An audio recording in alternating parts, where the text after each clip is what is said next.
Bonjour, mon nom est Alain Martel du Bureau de la petite et moyenne entreprise et je vais vous présenter ce matin comment démystifier le marché public, c'est-à-dire on va regarder comment le gouvernement du Canada achète ses biens et services et il y a certains mythes qui ont été créés durant le passé et on veut démystifier ces mythes. Donc, c'est quoi l'opportunité euh,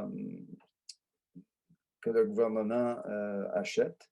Donc, si on regarde l'exercice 2018-19, le gouvernement a dépensé plus de 15 milliards pour des biens, des services, des projets de construction et d'entretien. Chaque année, le gouvernement attribue plus de 400 000 contrats et traite plus de 1 million de transactions par carte de crédit. Donc, l'opportunité pour la petite et moyenne entreprise est très opportune.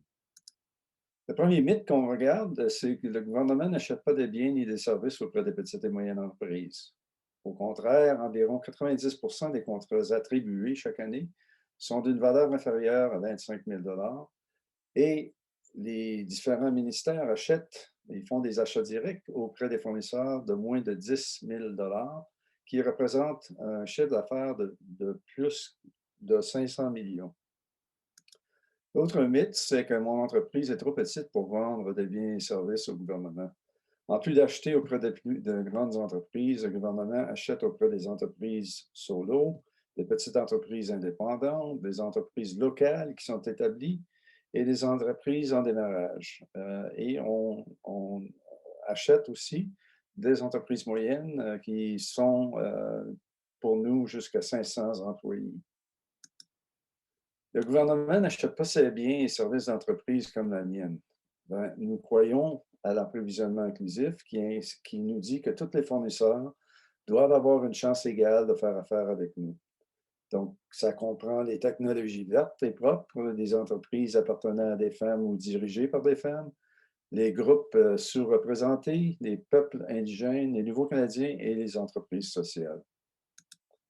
Un autre mythe, c'est que le gouvernement n'achète pas ce que je vends. On achète des domaines courants tels que la technologie, des biens et services pour les militaires, des biens immobiliers et des services professionnels et des services de construction. Mais on regarde à agrandir, si vous voulez, nos services. Donc, présentement, on est en train de regarder les services du traiteur, des déménagements et aménagements paysagers.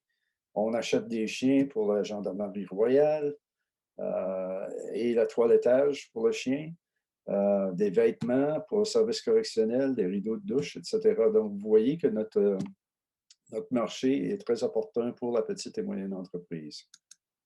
Un autre des mythes, c'est que les marchés publics sont difficiles à comprendre et exigent beaucoup de temps. Oui, c'était vrai dans le passé, mais présentement, on essaie de réduire les barrières. Et donc, on suit nos processus d'approvisionnement parce qu'on est régi par les lois et règlements fédéraux ainsi que par les politiques du Conseil du Trésor du Canada. Mais on a des nouvelles initiatives pour rendre l'approvisionnement plus accessible. C'est-à-dire qu'on a des achats électroniques maintenant où vous pouvez vous servir du système SAP Ariba pour aller soumissionner. On a un service de représentation de présentation des soumissions par voie électronique maintenant. Et on a aussi réduit le paiement de 30 jours à 15 jours. On a restructuré nos contrats pour qu'ils soient en langage simple et on a réduit les barrières à l'entrée au gouvernement pour faire pour vous de devenir fournisseur comme tel. Un autre mythe, c'est que les marchés publics sont centralisés.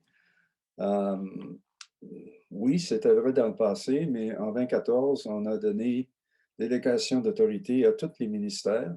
Donc, ils peuvent acheter des biens jusqu'à 25 000 ou des services jusqu'à 40 000. Les contrats qui sont plus complexes, c'est-à-dire qui passent ces limites de 25 000 pour les biens et 40 000, sont gérés par le service public et Approvisionnement Canada comme tel. Il y a plus de 100 ministères et organismes qui achètent directement leurs propres biens et services et ils peuvent acheter de vous directement.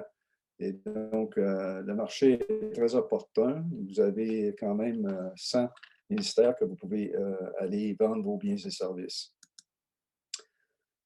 Pour ce qui est des achats de faible valeur, la majorité des achats de faible valeur sont attribués en ayant recours à un processus concurrentiel, c'est-à-dire qu'on demande toujours 3 propositions et pour faire sûr qu'on est concurrentiel. L'objectif est toujours d'obtenir le meilleur rapport qualité-prix pour le Canadien tout en favorisant l'accès, la concurrence, l'équité pour les entreprises. On a un moyen d'identifier nos fournisseurs par l'entremise de réseaux et de recherche, et nous avons nos propres systèmes d'inscription des fournisseurs au gouvernement.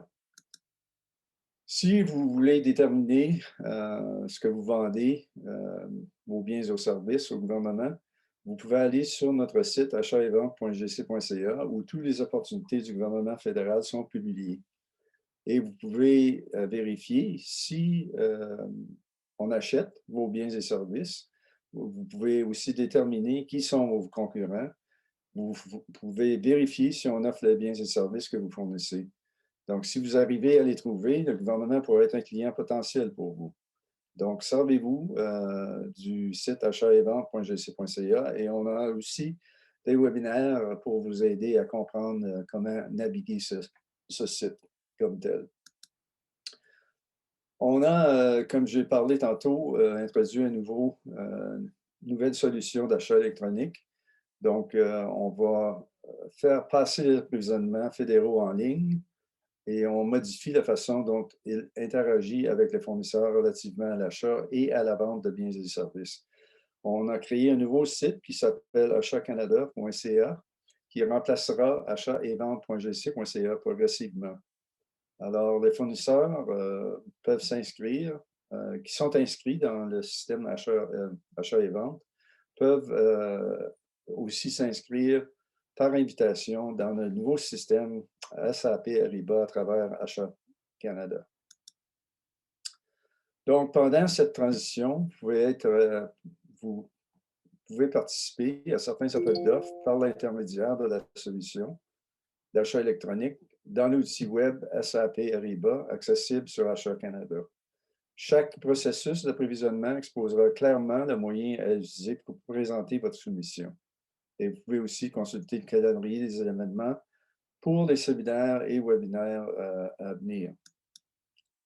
Si vous avez besoin d'aide, veuillez consulter le Bureau des petites et moyennes entreprises. Celui-ci est là pour vous engager, pour vous aider, pour vous informer et pour réduire les obstacles à faire affaire avec le gouvernement du Canada. On peut aussi vous fournir des conseils, des trucs sur la manière de vendre des biens et des services au gouvernement. Et, comme j'ai mentionné, on s'efforce de réduire les obstacles afin d'assurer l'équité dans le cadre du processus comme tel. On offre d'autres services au BPME, tels que des séminaires pour vous aider à inscrire votre entreprise et à trouver des occasions. On a aussi des webinaires. On a des rencontres individuelles pour fournir un soutien plus personnalisé à votre entreprise. Et également, nous avons un centre d'appel, une ligne info au numéro 1-800-811-1148 pour des questions liées à l'approvisionnement ou encore comment naviguer le site web achat-et-vente.gc.ca. On a 6 bureaux régionaux à travers le Canada. Donc, dans le Pacifique, c'est à Vancouver, Edmonton, qui couvre l'Alberta, Saskatchewan, Manitoba, l'Ontario, qui est à Toronto, Québec, à Montréal, nous, ici, à Ottawa, la région de la capitale nationale, et un bureau à Halifax pour Terre-Neuve, l'île du Prince-Édouard, le Nouveau-Brunswick et la Nouvelle-Écosse. Donc, si vous avez besoin d'autres questions, si vous avez des questions à poser, ça nous fera plaisir de vous les répondre. Alors, c'est tout pour nous. Merci.